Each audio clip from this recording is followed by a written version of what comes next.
Vascaíno do Cerrado. Fala galera, Vascaíno, eu sou o Thiago Fontes, sou direto de Brasília, Distrito Federal, trazendo mais um vídeo para o canal. Vamos trocar uma ideia, bater um papo, atualizações sobre tudo que tá rolando no Vasco. Antes, vou pedir uma moral, deixa o joinha, deixa o like, se inscreve no canal, que é importante para ele ser indicado no YouTube. Aí ativa o sininho, interage com o vídeo, que isso faz ele ser aí indicado o algoritmo do YouTube começa a entregar ele para mais gente na plataforma, beleza? Bom, vamos falar de Vasco. Vou começar aqui com um anúncio. O Vasco anunciou o atacante chileno, o Jean Menezes, que agora quer ser chamado de Jean David. Pronto, a gente tem mais um atacante chamado David no Vasco, né? Tá aí o baixolinha de 1,63 m, tem um contrato até 2026, como eu falei, é o chileno, estava no Toluca do México, e ele disse o seguinte, abre aspas, estou muito feliz de estar aqui e chegar em um clube tão grande como o Vasco, fecha aspas aí, para o Jean David, que treinou hoje, tá? Já está apto, já está regularizado, já fez a inscrição e já pode ir para o jogo na quinta-feira contra o Atlético Paranaense. Vou deixar aí o Jean mandando um recado para o torcedor vascaíno. Hola amigos de Vasco, me presento, soy Jean Menezes y vengo a entregarme al 100% por esta institución, tratar de defenderlo de la mejor manera, así que les mando un fuerte abrazo y espero celebrar junto con ustedes cada fin de semana. Adiós. Falando em David, agora eu vou falar do David mesmo, né? O atacante que ficou de fora do jogo de ontem, porque por causa de uma celulite facial. Dizem que é uma parada que tem que ser tratada, porque pode se agravar. Ele está internado no hospital na Barra da Tijuca, né, tratando desse problema. O Vasco esperava ali a recuperação dele para ele estar apto para o jogo de quinta-feira, mas ele é dúvida, tá? Porém, aí o David é dúvida para esse jogo de quinta na Copa do Brasil. Desejo melhoras para ele, eu nunca vi falar disso, celulite facial. Mas isso que é um problema sério que tem que ser tratado e ele está tratando internado em um hospital. Melhoras aí para o DVD, beleza? 8ª colocação no Campeonato Brasileiro. Sabe quanto tempo que o Vasco não chegava aí a 24 rodadas? Na verdade são 23 jogos, né? Mas a 24ª rodada com 31 pontos há 12 anos. Para você ver o abismo, o tamanho do buraco que enfiaram o Vasco. 12 anos que o Vasco não fazia uma campanha de chegar em 8º na 24ª rodada. É muita coisa? Absurdo, né, cara? Como maltratam o Vasco, como tem canalha que sacaneia o nosso clube.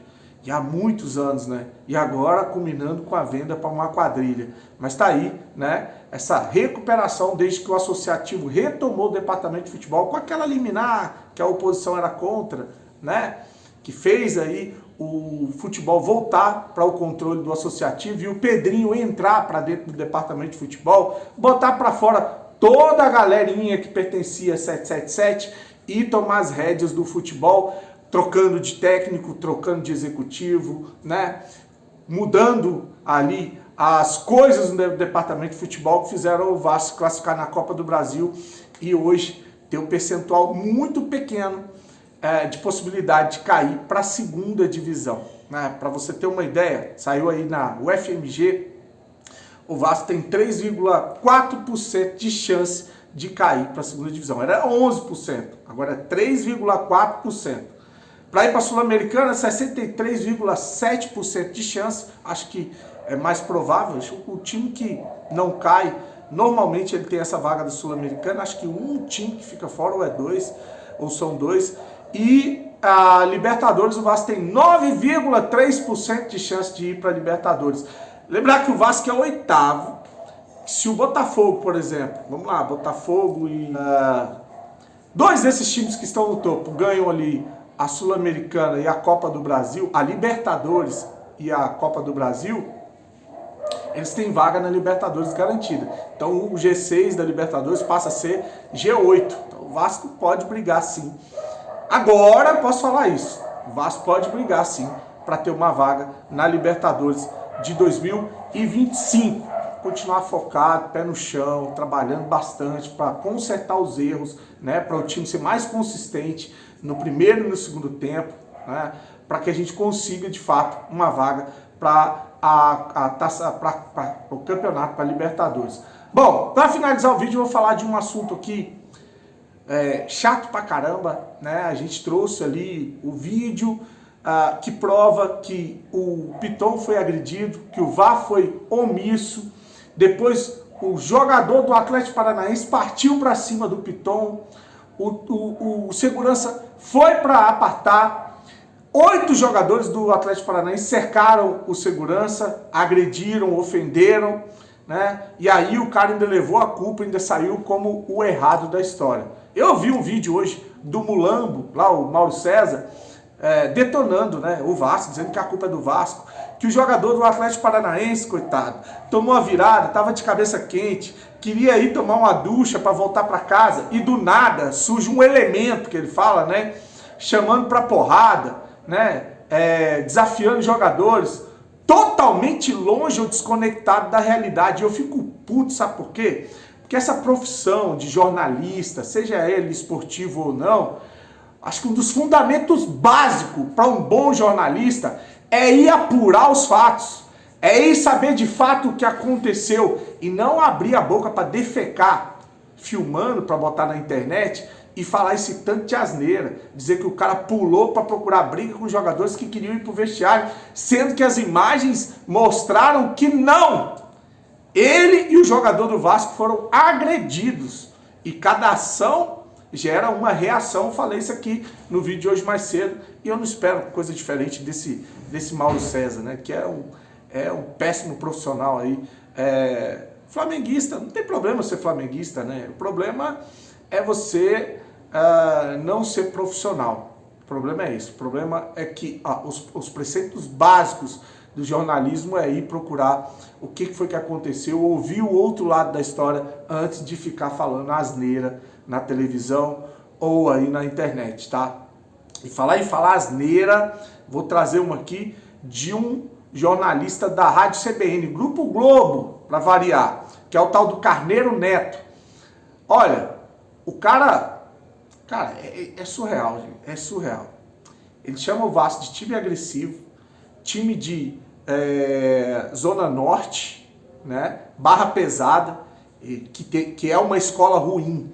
Ele busca um monte de adjetivo ruim para classificar o Vasco como um time de Zona Norte, um time de uma área pesada, de uma área pobre, dizendo que os outros times são de elite, o Flamengo, Botafogo, Fluminense. Cara, muita canalice o que esse cara falou. Eu vou botar aí, depois eu volto, só para me deixar um recadinho para ele. O Vasco sempre foi um time muito agressivo, time Zona Norte, né? Porque o Fluminense, Botafogo e Flamengo são Zona Sul. Sempre existiu uma brincadeira, né? Que Zona Norte é barra pesada e cada vez mais. Agora, não é aceitável que isso aconteça, né? Evidentemente, de um funcionário travestido de segurança ir lá tirar satisfação. Isso é um absurdo. E se ele está armado, por exemplo? Ele vai dar um tiro? Quer dizer, jogador morre assassinado em São Januário. Aí tem que botar no epitáfio do Eurico Miranda. Porque não é possível, né? A escola é muito ruim em São Januário.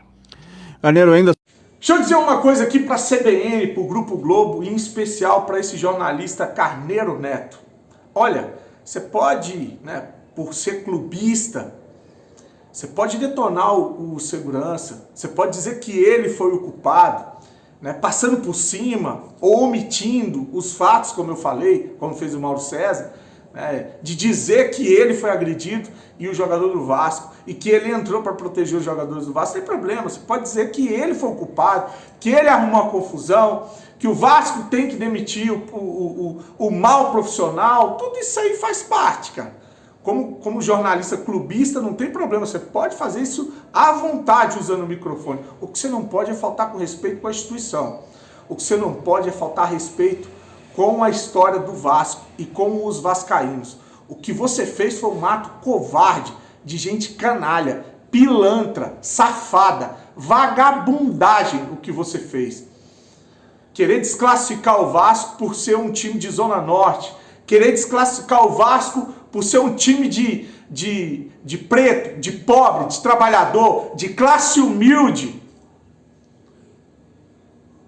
Um absurdo que esse jornalista fez. Tem um monte de torcedor invadindo o Instagram da CBN, né? Para deixar uma homenagem para esse cara, para esse canalha chamado Carneiro Neto, que deveria ser demitido sumariamente dessa rádio. Se não fosse da Globo, eu até acreditaria. E olha a Globo, que gosta de uma lacração, né? Que gosta de falar de causas sociais, né?